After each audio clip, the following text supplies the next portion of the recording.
In this video, we're going to focus on changing the diaphragm and gasket on one of these Briggs carburetors mounted to the gas tank.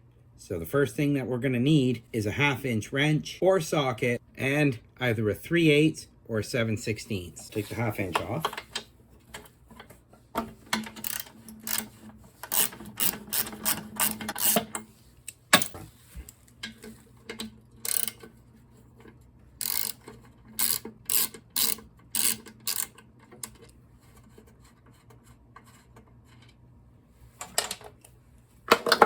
At the back, there's often a spacer.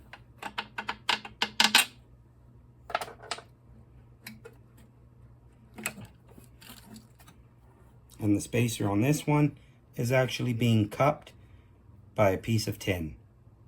So just keep an eye on it so you don't end up knocking it out and losing it. Always make sure that it's still there. And we can remove it from the Z-bend. And there we go. Carburetor and fuel tank removed from the engine. Now we can focus on changing the diaphragm and gasket. But as you see here, this O-ring and retainer were left behind. We're going to remove those. We're going to clean all this up. But when we reinstall this, we put the O-ring in first, then we put in the retainer. This way it's not going to get lost. Then we can take it out after. But let's get this apart. But first thing, let's clear off some of this gunk.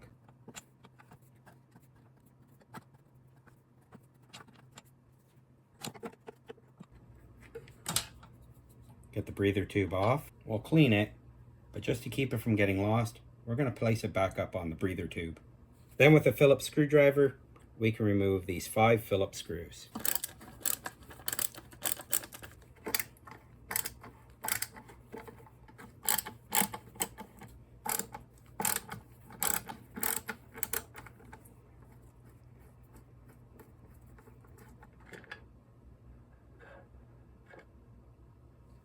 So this works as your bowl. This fills up with gasoline, and this is what gets drawn up into the engine. As you can see, it's got a bit of crusties in there, which we'll clean out. And all this on top of the gas tank, around the bowl, and around the main parts of the carburetor.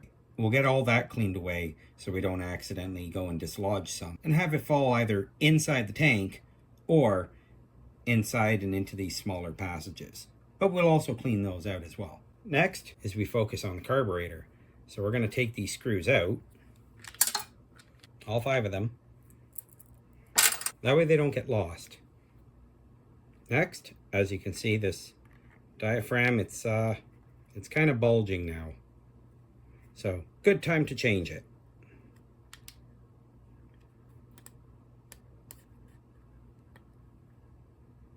And you can see now it wasn't just because of the spring. It is bulging because it's stretched a bit. So it's garbage. So we don't need to remove the spring.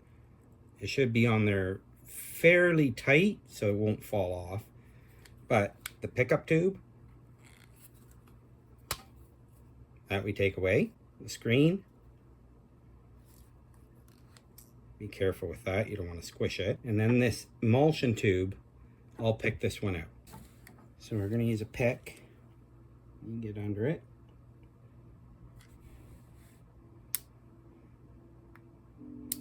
And there we go. She's out. So now we can either spray this all out with Carb Clean, or I'm going to put all this, at least the top part, I'm going to put this in the ultrasonic, and then I'm going to spray the bottom and stuff off with Carb Clean just into a pan. So as soon as that's all done, I'll come back and show you how to reassemble everything. Okay, so it looks like everything came out pretty nice from the ultrasonic. You don't need an ultrasonic cleaner. You can just use carb spray and spray it all out, but I have an ultrasonic cleaner, so I'm going to use the ultrasonic cleaner. So we'll get the emulsion tube back in. And there we go. Nice audible click. That means it's well seated. Next we put in the pickup tube. Make sure there's nothing on it when we put it in. Nice audible click. Next we put the screen on. Nice audible click. Make sure any of this debris, we pick it out and get rid of it.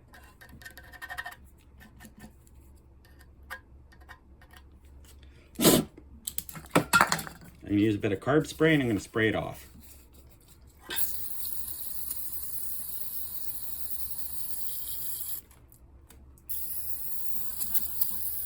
Make sure these holes are good, and that should be perfect. Now we'll get the diaphragm and gasket out. I'll have all the parts linked below in a pinned comment. Put the diaphragm on, nice audible click. Then we put the gasket on, and now the carburetor.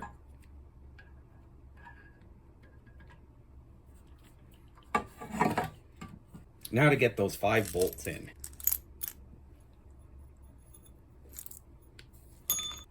1, 2, 3, 4, and 5. I'll just run them all down.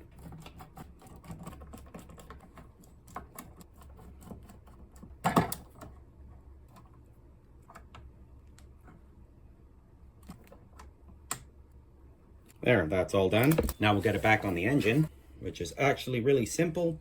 We just get the little Z-bend bar thing here, the governor control. Put it back on the throttle. We'll take that boot off. And then we'll replace the boot on the carburetor and on the PCV. And now we can remount everything. We'll start with the 1/2 inch first.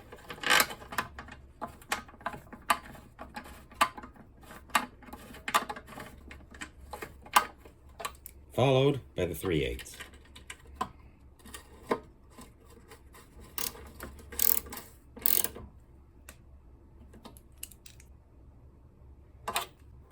Air filter ring, now the air filter base, and a cleaned air filter. I know it doesn't look clean, but it was cleaned. Make sure that you oil your air filter. Otherwise, if you don't oil the air filter, it isn't sticky, so any small particles can actually get through this and damage your engine.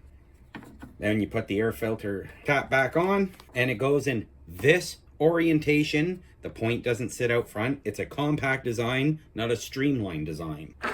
Big long flat screwdriver.